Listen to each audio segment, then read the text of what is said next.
S for South Africa, E for England, N for New Zealand और A for Australia. ये SENA countries बड़ा challenge है और SENA countries के खिलाफ इन बैट्समैन के परफॉर्मेंस को अगर हम आंकेंगे तो कहीं ना कहीं हम गेज कर पाएंगे या पता लगा पाएंगे कि कौन सा खिलाड़ी कैसा है बैटिंग में। कि सेना कंट्रीज के खिलाफ उन्होंने अपने होम कंडीशन में बहुत ज़्यादा मैच नहीं कि बाबर आजम और विराट कोहली का सेना कंट्रीज के खिलाफ सेना कंट्रीज में जाकर के कैसा परफॉर्मेंस है। ये रिकॉर्ड जो सामने आएगा ना, ये प्योर गोल्ड होगा और ये दूध का दूध और पानी का पानी कर सकता है। बाबर आजम अब दुनिया के नंबर 1 वनडे बल्लेबाज बन गए हैं और ख़ास बात ये है कि उन्होंने उस खिलाड़ी को, उस बैट्समैन को पीछे छोड़ा है जिससे उनकी तुलना होती रही है, विराट कोहली से। बिल्कुल सही कहा आपने, विराट कोहली से।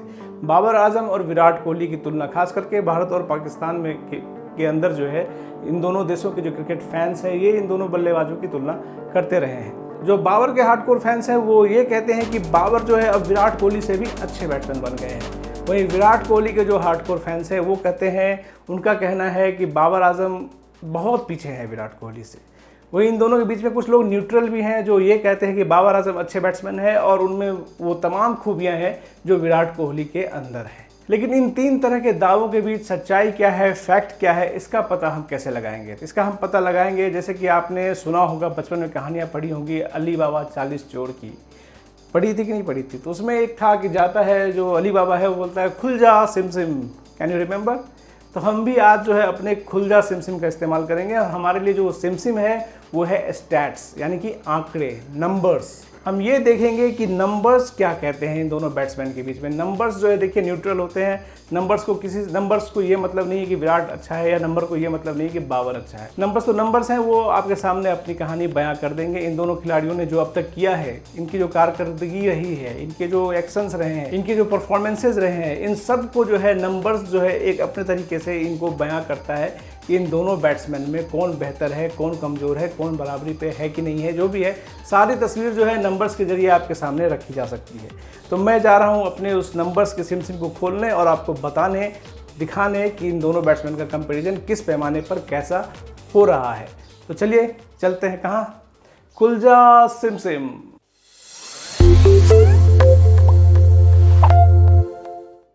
सिम सिम के खुलने के बाद भी मैं ही आ गया। तो दोस्तों मैं इसलिए आया कि मैं आपसे रिक्वेस्ट करने आया हूं कि अगर आपने इस चैनल को अब तक सब्सक्राइब नहीं किया है तो प्लीज़ सब्सक्राइब कर लीजिए, क्योंकि यहाँ पे इस तरह के interesting comparison video, stats video, cricket updates, IPL updates, सब कुछ मैं लाता रहता हूँ। तो उम्मीद है कि जब आप इस चैनल को सब्सक्राइब कर लेंगे तो आपको पछतावा नहीं होगा, खुशी होगी। तो जल्द से जल्द जो है आप इस चैनल को सब्सक्राइब कर लें और बेल आइकन को दबाना ना भूलें।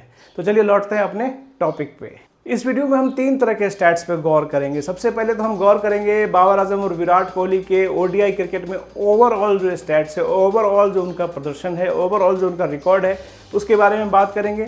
फिर हम बात करेंगे कि सेना कंट्रीज मतलब साउथ अफ्रीका, इंग्लैंड, न्यूजीलैंड और ऑस्ट्रेलिया के खिलाफ इनका परफॉर्मेंस कैसा है इन दोनों बैट्समैन का, उस पर बात करेंगे। उसके बाद हम बात करेंगे सेना कंट्रीज के अंदर, सेना कंट्रीज के खिलाफ इनका परफॉर्मेंस कैसा है। मतलब साउथ अफ्रीका, ऑस्ट्रेलिया, इंग्लैंड और न्यूजीलैंड के अंदर, साउथ अफ्रीका, ऑस्ट्रेलिया, इंग्लैंड और न्यूजीलैंड के खिलाफ इनका परफॉर्मेंस कैसा है। तो इन तीनों पैरामीटर्स पे जैसे ही आप इन बल्लेबाजों को परखेंगे तो आपको एक आइडिया लग जाएगा कि बाबर आजम और विराट कोहली में बेहतर कौन है या दोनों एक जैसे हैं। और इस पर मेरी क्या राय है यह भी मैं बताऊंगा कि मैं आज की तारीख में ODI क्रिकेट में बाबर आजम और विराट कोहली को कहाँ रेट करता हूँ, किसको बेहतर, किसको कमतर मानता हूँ या दोनों को बराबर मानता हूँ या दोनों मुझे अच्छे लगते हैं। इनके बारे में मैं आपको अपनी राय भी बताऊंगा। तो दोस्तों वीडियो लंबा हो सकता है, तो आपसे रिक्वेस्ट है कि आप इसको बीच बीच में स्किप मत कीजिए, पूरा वीडियो थॉरली देखिए, इससे आपको पूरा सिनेरियो समझ में आएगा और एक आप न्यूट्रल क्रिकेट फैंस की तरह जान पाएंगे कि बाबर आजम और विराट कोहली एक दूसरे के वृक्ष कहाँ खड़े होते हैं। तो वीडियो पूरा देखिएगा। तो सबसे पहले बात करते हैं इनके ओवरऑल रिकॉर्ड्स की। तो दोस्तों बाबर आजम ने 80 ODI यानी कि 80 वनडे मैचों में 3803 रन बनाए हैं। उनका औसत है 56.83 का और स्ट्राइक रेट है 88.70 का। वनडे में बाबर आजम ने अब तक 13 सेंचुरी जमाई है और 17 हाफ सेंचुरी जमाई है। चौके हैं 342 और छक्के हैं 37। दूसरी ओर विराट कोहली ने 254 ODI मैचेस खेले हैं। इनमें उन्होंने 59.07 के औसत से 12,169 यानी कि 12,169 रन बनाए हैं। विराट का स्ट्राइक रेट जो है 93.17 का है। विराट ने सेंचुरी जमाई है 43 और हाफ सेंचुरी जमाई है 62। चौके विराट ने लगाए हैं 1140 और विराट के नाम है वनडे में 125 छक्के। इससे जो कुछ खास फैक्ट्स निकल के सामने आते हैं वो ये हैं कि बाबर आजम ने हर 6.15 मैचों में एक शतक जमाया है ओडीआई में। साथ ही उन्होंने हर 2.66 मैचों में एक बार जो है 50 प्लस का स्कोर बनाया, चाहे वो 50 हो चाहे सेंचुरी हो, 50 प्लस का स्कोर जो उन्होंने हर 2.66 मैचों में जमाया है। वहीं विराट कोहली ने हर 5.90 मैच में एक शतक जमाया है और हर 2.41 मैचों में 50 रनों का आंकड़ा जो है विराट ने पार किया है। इसका मतलब क्या निकलता है? इसका मतलब ये निकलता है कि विराट कोहली जो है एवरेज में, स्ट्राइक रेट में, कितने मैचों में सेंचुरी जमाते हैं, इन मामलों में एक मैच में कितने चौके औसतन जमाते हैं, इन मामलों में जो है बाबर आजम से बेहतर साबित होते हैं, लेकिन बहुत ज़्यादा नहीं, मामूली अंतर से बेहतर साबित होते हैं।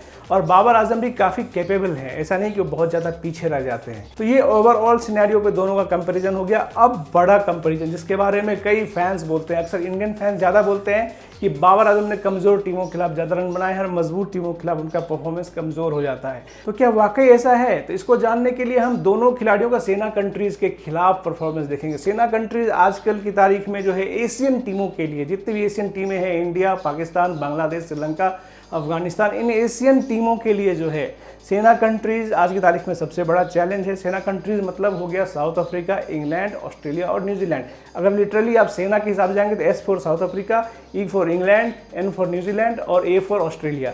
ये सेना कंट्रीज़ बड़ा चैलेंज है और सेना कंट्रीज़ के खिलाफ इन बैट्समैन के परफॉर्मेंस को अगर हम आंकेंगे तो कहीं ना कहीं हम गेज कर पाएंगे या पता लगा पाएंगे कि कौन सा खिलाड़ी कैसा है बैटिंग में। तो चलिए अब सेना कंट्रीज़ के खिलाफ इन दोनों बैट्समैन के परफॉर्मेंस को हम देख लेते हैं। तो मैंने अपने स्मार्टफोन में दोनों का जो है स्टैट्स जो है निकाल कर रखा है, इसको मैं पढ़ के सुना देता हूँ। सेना कंट्रीज़ के खिलाफ बाबर आजम ने कुल 43 मैचेस खेले हैं, ओडीआई मैचेस। इनमें उन्होंने 49.71 की औसत से और 88.10 के स्ट्राइक रेट से 1889 रन यानी कि 1889 रन बनाए हैं। इनमें शतक है 4 और अर्धशतक हैं 12। यानी बाबर सेना कंट्रीज़ के खिलाफ करीब 11 मैचों में एक शतक जमाते हैं और हर 2.68 मैचों में एक बार जो है 50 का आंकड़ा पार करते हैं। अब विराट कोहली का सेना कंट्रीज़ के खिलाफ प्रदर्शन को देखते हैं। विराट ने सेना कंट्रीज़ के खिलाफ 129 ओडीआई मैचेस खेले हैं। इनमें उन्होंने 55.04 के औसत से और 92.25 के स्ट्राइक रेट से 6055 रन यानी कि 6055 रन बनाए हैं।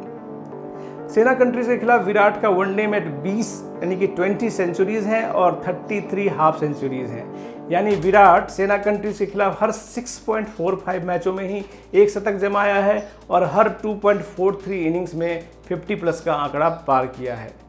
तो ऐसे में आप कहेंगे ये तो साफ साफ जो है आंकड़े विराट की ओर जा रहे हैं, लेकिन दोस्त अभी पिक्चर कंप्लीट नहीं हुई है, पिक्चर अभी बाकी है मेरे दोस्त। कैसे बाकी है मैं आपको बताता हूँ। एक्चुअली विराट ने जो सेना कंट्रीज़ के खिलाफ 129 मैचेस खेले हैं उनमें 62 मैचेस जो है उन्होंने अपने देश में यानी कि इंडिया में खेले हैं। लेकिन बाबर आजम के साथ डिसएडवांटेज ये रहा है कि वो अपने देश में बहुत ज़्यादा मैच सेना कंट्रीज़ के खिलाफ नहीं खेल पाए हैं। क्यों? क्योंकि 2009 से जब से पाकिस्तान में श्रीलंकाई टीम के बस पे अटैक हुआ था उसके बाद पाकिस्तान में इंटरनेशनल मैचों का आयोजन लगभग बंद हो गया था। अब जाकर के पिछले कुछ सालों से मैचेस होने फिर से शुरू हुए हैं। तो इसका सबसे बड़ा डिसएडवांटेज बाबर आजम के साथ ये रहा कि सेना कंट्री के खिलाफ उन्होंने अपने होम कंडीशन में बहुत ज़्यादा मैच नहीं खेले हैं। पाकिस्तान की टीम जो है यूएई में खेल रही थी सभी देशों के खिलाफ, लेकिन यूएई में भी जो है बाबर आजम ने सेना कंट्री के खिलाफ केवल 7 मैच खेले हैं। इसलिए विराट को थोड़ा एडवांटेज हो जाता है। तो इसको कैसे पता करें, अब इसका कैसे हल निकालें, इस डेडलॉक को कैसे तोड़ें? इसका भी एक रास्ता है इस डेडलॉक को तोड़ने का। जैसा कि मैंने वीडियो की शुरुआत में ही कहा था कि जो तीसरा सेक्शन है वो हम देखेंगे कि बाबर आजम और विराट कोहली का सेना कंट्रीज़ के खिलाफ सेना कंट्रीज़ में जाकर के कैसा परफॉर्मेंस है। ये रिकॉर्ड जो सामने आएगा ना, ये प्योर गोल्ड होगा और ये दूध का दूध और पानी का पानी कर सकता है। तो अब हम ये देखने जा रहे हैं कि सेना कंट्रीज़ के खिलाफ सेना कंट्रीज़ में जाकर के इन 2 एशियन लीजेंड्स का, इन 2 एशियन ग्रेट्स का कैसा रिकॉर्ड रहा है। तो चलिए फिर से मैं पढ़ देता हूँ। विराट ने जो है ऑस्ट्रेलिया में सेना कंट्रीज़ के खिलाफ 21 मैचों में 43 की औसत से 860 रन बनाए हैं। वहीं बाबर ने ऑस्ट्रेलिया में सेना कंट्रीज़ के खिलाफ 5 मैचों में 56 की औसत से 282 रन बनाए हैं। विराट ने इंग्लैंड में सेना कंट्रीज़ के खिलाफ 19 मैचों में 44 की औसत से 756 रन बनाए हैं। वहीं बाबर ने इंग्लैंड में सेना कंट्रीज़ के खिलाफ 16 मैचों में 56 की औसत से 731 रन बनाए हैं। विराट ने साउथ अफ्रीका में सेना कंट्रीज के खिलाफ 15 मैचों में 86.88 की औसत से 782 रन बनाए हैं। वहीं बाबर ने साउथ अफ्रीका में सेना कंट्रीज के खिलाफ 8 मैचों में 60 की औसत से 423 रन बनाए हैं। विराट ने न्यूजीलैंड में सेना कंट्रीज के खिलाफ 15 मैचों में 46 की औसत से 514 रन बनाए हैं। वहीं बाबर ने न्यूजीलैंड में सेना कंट्रीज के खिलाफ 7 मैचों में 25 की औसत से 146 रन बनाए हैं। यानी कि सेना कंट्रीज में देखेंगे तो ऑस्ट्रेलिया और इंग्लैंड के अंदर जो है बाबर का एवरेज जो है विराट के एवरेज से बेहतर है, और दूसरी ओर साउथ अफ्रीका और न्यूजीलैंड में जो है विराट का एवरेज जो है बाबर के एवरेज से बेहतर है। तो साउथ अफ्रीका में विराट 80 प्लस के एवरेज से रन बनाते हैं तो बाबर भी 60 के एवरेज से रन बनाते हैं। मतलब सेना कंट्रीज में 2 देशों में बाबर आगे हैं और 2 देशों में विराट आगे हैं। तो दोस्तों, हमें नहीं भूलना चाहिए कि बाबर जो है अभी केवल 26 साल के हैं और उनमें काफ़ी पोटेंशियल है कि आने वाले सालों में, खास करके अगले 6 सालों में, देखिए 25-26 से लेकर के 30-32 की जो उम्र होती है किसी बैट्समैन के लिए prime time, prime peak age होती है। इस समय वो जितने रन बना पाएंगे उतना अच्छा होगा। तो बाबर आजम अगले 6 सालों में अगर मान लीजिए हर साल वो वनडे में 4 या 5 शतक भी बनाते हैं तो 25 या 30 शतक बना लेंगे। अगर बना लेते हैं तो ओवरऑल रिकॉर्ड में भी जो है विराट के काफ़ी करीब आ जाएंगे। विराट उसके बाद जाहिर है अगले 6 साल में रिटायर हो जाएंगे, लेकिन बाबर उसके बाद भी खेलेंगे तो बाबर का चांसेस होंगे कि वो विराट के ज़्यादा से ज़्यादा रिकॉर्ड को तोड़ सके। देखना होगा कि विराट कोहली जो है अभी से और अपने करियर की समाप्ति तक, विराट कोहली 32-33 साल के हैं और 37-38 तक मानते हैं कि कोई बैट्समैन खेलेगा, लेकिन ये देखना होगा कि विराट अभी से लेकर अपने करियर के एंड तक कैसा खेलते हैं, और ये देखना होगा कि बाबर आजम यहाँ से लेकर के अगले 6 साल में कैसा परफॉर्मेंस देते हैं। अब मैं बात करूंगा अपने राय की, अपने ओपिनियन की, कि मैं बाबर आजम और विराट कोहली को कहाँ रखता हूँ, किसको आगे मानता हूँ, किसको पीछे मानता हूँ। तो देखिए, ओवरऑल देखेंगे तो जाहिर है विराट कोहली आगे हैं। अगर आप मेरे सर पे गन रख करके कहेंगे कि एक ही बैट्समैन पिक करना है, आप एक ही बैट्समैन पिक कर सकते हो, तो शायद मैं विराट कोहली को पिक करूंगा। लेकिन अगर आप मुझे एक वनडे टीम बनाने देते हैं, पूरे सभी खिलाड़ी जितने भी रिसोर्सेज अवेलेबल है आज की तारीख में दुनिया में, उन सब से चूज़ करके आप मुझे कहेंगे वनडे टीम बना लो, तो मैं अपनी टीम में बाबर आजम और विराट कोहली दोनों को इंक्लूड करूंगा, क्योंकि दोनों ही मुझे ज़बरदस्त लगते हैं। अगर बाबर आजम और विराट कोहली दोनों मेरी टीम में रहेंगे तो मेरी टीम बहुत कम टीमों से हारेगी और ज़्यादा से ज़्यादा मैच जीतेगी। तो दोस्तों, ये मेरी राय थी Babar Azam versus Virat Kohli ODI competition में। फिलहाल सच्चाई यही है कि बाबर आजम जो है नंबर 1 बैट्समैन है और विराट कोहली जो है नंबर 2 बैट्समैन है। तो आने वाले कुछ सालों में इन दोनों की जो जंग है, इन दोनों की जो होड़ है, वो इन क्रिकेट फैंस को भी काफ़ी दीवाना बनाए रखेगी। और इसमें कुछ भी अपडेट होगा तो आपका ये दोस्त स्टैट्स के रूबरू, स्टैट्स के मुताबिक जो है आपके सामने तस्वीर पेश करने की कोशिश करेगा कि कौन सा खिलाड़ी कहाँ है, कौन सा खिलाड़ी आगे बढ़ रहा है, कौन सा खिलाड़ी पीछे जा रहा है, और इन सब के बीच में अपनी ओपिनियन भी आपको बताएगा। तो दोस्तों, उम्मीद है कि आपको ये वीडियो पसंद आया होगा। पसंद आया तो इसे लाइक कीजिए। चैनल को अगर आप तक सब्सक्राइब नहीं किया है तो प्लीज़ सब्सक्राइब कर लीजिए, बेल आइकन दबाइए और वीडियो को अपने दोस्तों के बीच में शेयर कीजिए। मिलते हैं आपसे अगले वीडियो में, तब तक अपना ख्याल रखिए। Goodbye, take care and love you.